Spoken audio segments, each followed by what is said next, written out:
on January 6th.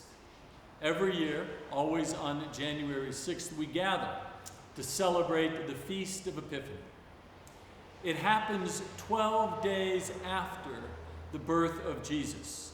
And we gather, it's a special day for us at Epiphany because it is our eponymous feast, which means it's our namesake feast. 110 plus years ago, the founders of this church decided that Epiphany was to be our name. And it means a revelation, an insight, a spark of light in a dark time that gives us a sense of the revelation of Jesus Christ in the moment, and also the revelation that we are driving towards as we expose, reveal, and live into the kingdom of God. Now, the Bible story that we read every single Feast of Epiphany is that of the Magi. And that's the story we're going to tell tonight. We're going to start by reading the Bible. In the time of King Herod, after Jesus was born in Bethlehem of Judea, wise men from the east came to Jerusalem asking, "Where is the child who has been born, King of the Jews? For we observed his star as it rising, and have come to pay him homage." When King Herod heard this, he was frightened, and all Jerusalem with him. And calling together all the chief priests, scribes of the people, he inquired of them where the Messiah was to be born. He told them, "In Bethlehem of Judea. For so it has been written by the prophet, and you, Bethlehem, in the land of Judea, are by no means least among the rulers of Judea. For from you shall come a ruler who will shepherd my people Israel." Then Herod secretly called for the wise men and learned from the exact time when the star had appeared. Then he sent them to Bethlehem, saying, "Go and search diligently for the child. And when you have found him, bring me word, so that I may go and pay him homage." We encounter in this reading some interesting questions. Why was Herod frightened? Why were the people in Jerusalem frightened? Why were they excited? Why does Herod seek to meet the Magi in the secret? Why would Herod want to cut a deal with them? Clearly, this story indicates that there's something going on here. There's something interesting. That's what we're going to dig into. And the wonderful thing about it is the historical evidence supports our suspicion. You see, the Magi, it turns out, were a group of people, men in this case, who descended from an ancient tribe 500 years ago in the Central Asian plains called the Medes. And the Medes were invaded and taken over and integrated by the Persians. And what the Persians found when they invaded and integrated the Medes is a community of wise people who knew science, governance, medicine, the interpretation of dreams. And so the Medes then became the administrators within the Persian Empire. Now, over time, as that empire grew and grew and grew, the Persians found that there were wise people from many different regions. And so they invited these wise people, or they recruited or encouraged, or whatever you might say, to come in and become part of the community of the Magi. And the Magi then became the scientists. They became the doctors, the astronomers, the teachers that supported the ruling class of the Persians. They were the administrators, the mystics, the interpreters of dreams, and they would come together and study and consult with one another to govern the empire of the Persians. One thing that we know as Christians and followers of the Old Testament is that Daniel, you know the book of Daniel, was a satrap. And a satrap was the head magi within the Persian government. And so we learn and understand not only is there this deep tradition of communities from all over the world coming in and becoming magi, but it also explains why the magi that we see who come to visit Jesus look different, right? Because they were different. They were from different parts of the world. So now that gives us a little bit of background. Let's fast forward to the days of Herod and Jerusalem and the anxiety. Because there's two important points to be made here. One is historical, and one is evidence from the retinue that came towards Jerusalem that day when Herod and the people of Jerusalem were so nervous. Since the days of King Cyrus in Persia, 500 years before the birth of Jesus, the city of Jerusalem and the land of Judea had been conquered and held, and then reconquered and held, and then reconquered and held, and then reconquered and held by the Persians, and then the Greeks, and then the Romans, and then the Persians, and then the Romans. And well, the place was just a hot mess. And even in Herod's day, Jerusalem had a fresh memory of a time when the city had been controlled by the Persians.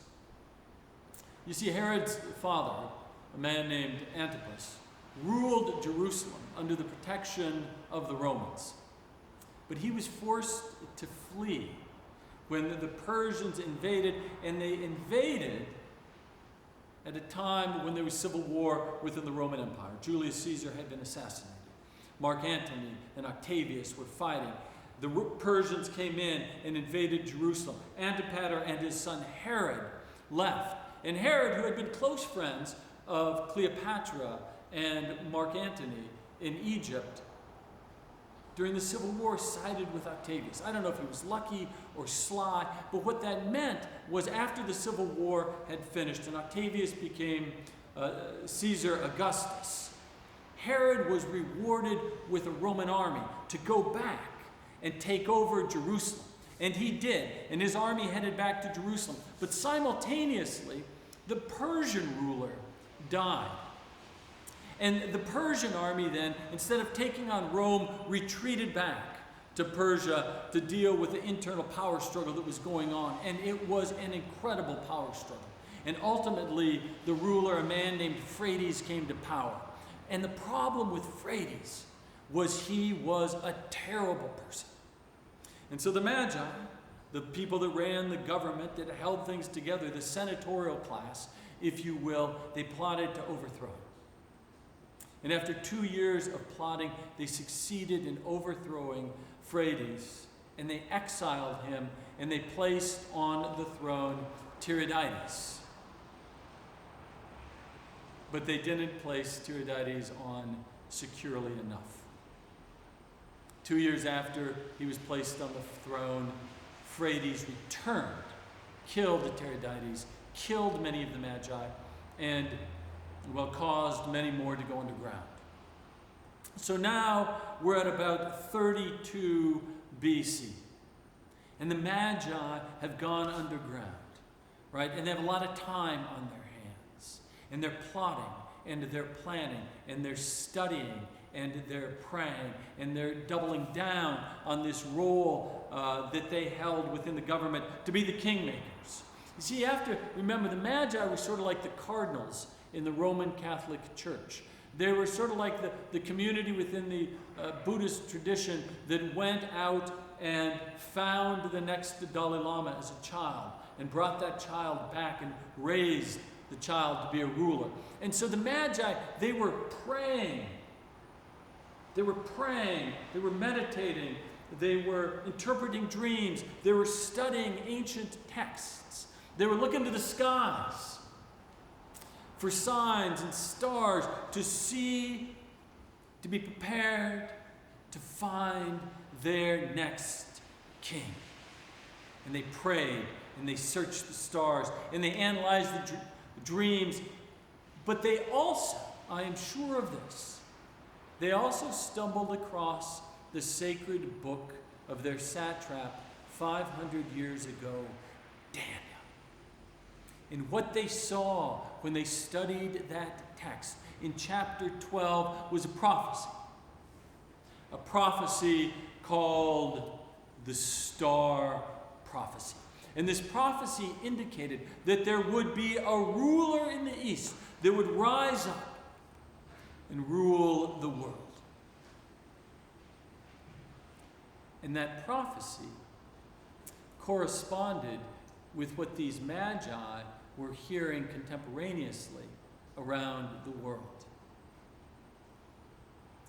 They were hearing from historians out of Rome, a gentleman named Centaurus, who wrote, "There had spread over all the Orient an old and established belief that it was fated at that time for men coming from Judea to rule the world." And then there was the Roman general, Tacitus, who anticipated with these words, There was a firm persuasion that at this very time the East was to grow powerful, and rulers coming from Judea were to acquire universal empire. and I am sure they were also familiar with the Roman historian Josephus, who also spoke words of prophecy. The Jews had the belief that about that time one from their country should become governor of the habitable earth. And then with the prophecy, the study, stars, the contemporaneous words collaborating, this particular idea of a king coming out of Judea, Phraates dies. Phraates dies in about 2 or 3 BC, and now the Magi are on the move. The Magi have a plan. The Magi put together their retinue and they begin to march towards Jerusalem because they are on the way to find their king. And make no mistake about it, there were not 3 men on camels. There were guards, people to set up camps. There were cooks. There were maybe elephants. I always like to think that they rode on elephants. Coming across the desert, and you can bet Herod knew 100 miles out that the Persians were on the move. When they arrived in Jerusalem, naturally, being who they were, the Magi, the government officials, the leaders, they went to meet with Herod. But Herod wanted to meet them in secret, which is a reasonable request for a shady man. After all, what if Persia did invade? What if Persia did beat back the Romans? What if Persia did lay claim to Jerusalem and Judea? Herod could switch allegiance from Rome to Persia without having to give up his rule over Judea and Israel. So it was Herod that wanted to meet in secret, so the Romans wouldn't know. But the Magi weren't interested in conquest. They had a bigger plan. They had a longer range of plan. And so they followed the instructions of the Jewish scholars, listening to what they said, hearing their interpretation of their sacred texts, and then proceeding to Bethlehem, which, as the astronomers among them identified instantly as the city under which the star shone. They arrived in Bethlehem. They found the stable. It was easy enough to find the stable. After all, not many days prior, the city was inundated with shepherds claiming that a multitude of angels had broken through the sky and sang praises to God in celebration for the birth of a child. And now suddenly royal men on elephants, a huge retinue of soldiers and cooks, and virtually a city came to see this child that was born. Oh yeah, they knew where the child was. I can just imagine The Magi asking and somebody saying, yep, straight down the street and take a left at the sycamore tree. It's the first manger on the right. And we pick up the Bible story here, and I quote, "When they saw that the star had stopped, they were overwhelmed with joy. On entering the house, they saw the child with Mary, his mother, and they knelt down and paid him homage. Then, opening their treasure chests, they offered gifts of gold, frankincense, and myrrh." What incredible gifts. Did they bring them for the child? No, I imagine more so to make an impression upon the parents. Gold, frankincense, myrrh. Remember, these Magi were scholars. They understood protocol, right? They knew that these three items were gifts given by King Seleucus II, as recorded by ancient texts in 243 BC at the Temple of Apollo, in the temple in Miletus, Turkey. Right? They would have known what gifts one gives to a god, one gives to a god king. And they also would have known what the Old Testament said, the prophet Isaiah. "A multitude of camels shall cover you, and the young camels of Midian and Ephah. All those of Sheba shall come. They shall bring gold and frankincense, and they shall proclaim the praise of the Lord." These gifts symbolize something, right? They symbolize a royal priesthood. They symbolize that this child would grow to a king and then die to save the world. Gold represented kingship. Frankincense was what the high priests used to worship. The high priests in Jerusalem, in fact. On Yom Kippur would go back into the Holy of Holies and cense the altar with frankincense. And then, of course, there's myrrh, the ointment, the oil used to bury kings. Imagine these gifts. Imagine that these wise, stately men bowing down before the child in a lowly manger. Imagine the impact as they told their stories and made their case to the child with Mary and Joseph listening in. They told of the prophecies, the divine revelations. They told of the star prophecy. And both Mary and Joseph, rest assured, knew the book of Daniel, and suddenly they understood that prophecy themselves. Daniel chapter 12. And they looked to the sky and they saw the star and they understood the legitimacy of that prophecy. And Mary, remembering, of course, clearly the visit from the angel Gabriel. Joseph, the dream. And the fact that he was called by a census to Bethlehem, where they both knew the Messiah was to be born. And then the shepherds with tails and angels singing hosts of heaven. And then the Magi. Now it was the Magi's preference, of course, for Mary and Joseph to leave with them happily, willingly. But their consent, don't imagine, was a requirement. That the mission of the Magi was providential. It was written in the stars. It was written in the dreams. It was written in the ancient texts. And so while the parents were necessary, they're also incidental. No question these wise men brought with them wet nurses as well. The child, the king of the world, was coming back to rule with them as king of the world from Persia. The gifts were there, of course, to entice, not to bribe or buy. But the outcome was certain. The child was coming with them. But then, as the scripture tells us in the story,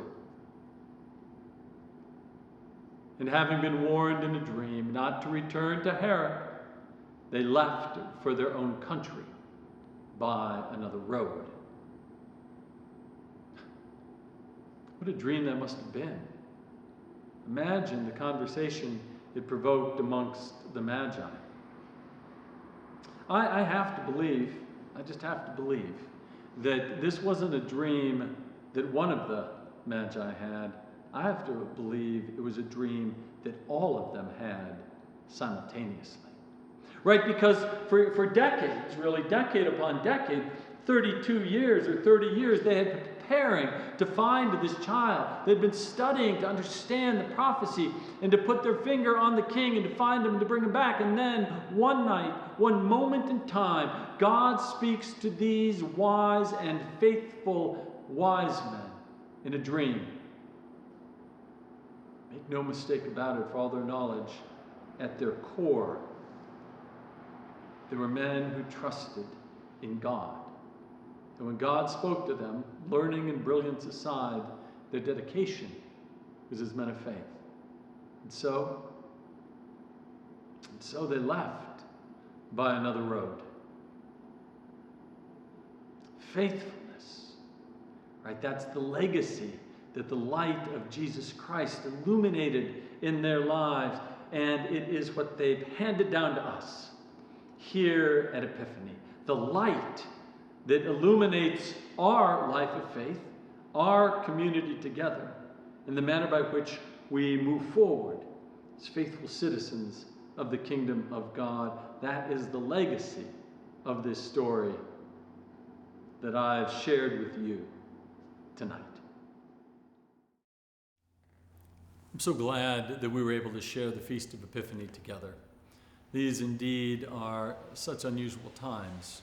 We're separated from each other, and the good news, of course, is that this day will come to an end through the grace and providential power of God, through the capacity of the scientists in this nation. We're going to have a vaccine, and it's going to come out pretty soon in all of our lives, right? But we're never going to go back to how it had been, because we have a chance to see the world differently, to see ourselves in the world differently, and to understand maybe more clearly than ever before that we as citizens of the kingdom and members of Epiphany Parish are meant to be a light, a revelation to the world. And so I want to ask two things of you, starting right now and going through the day we gather again as a community, maybe the 1st of September, in the fullness of our community, if, of course, we're allowed to at that point. Two things. First, I'd love it if you would really consider how you could double down on your relationship with God. To double down and think seriously about how you study the Holy Scriptures, books you read, things you watch, podcasts you explore. And also your prayer life. How you pray, the pattern of your prayer, and the manner by which you worship. Right? Because this is a moment of hope incubated. And since we know that there's going to be a time of breaking out, we can really prepare. And the second thing I really would love your help with is reaching out to our parish. We have a great app, a directory app called Realm. You can put on your phone and find telephone numbers easily. Or heck, just let me know, or let Diane Carlisle know, or Laura Rhodey. We can give you an old school paper directory if you'd like. Call up folks. Say hi. Ask them how they're doing. What's going on? Right? Begin to regather Epiphany by phone or text or email between right now and when we can actually incarnationally worship again. Double down on your study and prayer. And reach out to your Epiphany community. I'm so grateful to be with you all these years at Epiphany. I'm so grateful for the chance to tell the story tonight, to live into it, if you will, and live out of it as an act of faith. I miss seeing you. I love you. Peace upon your souls.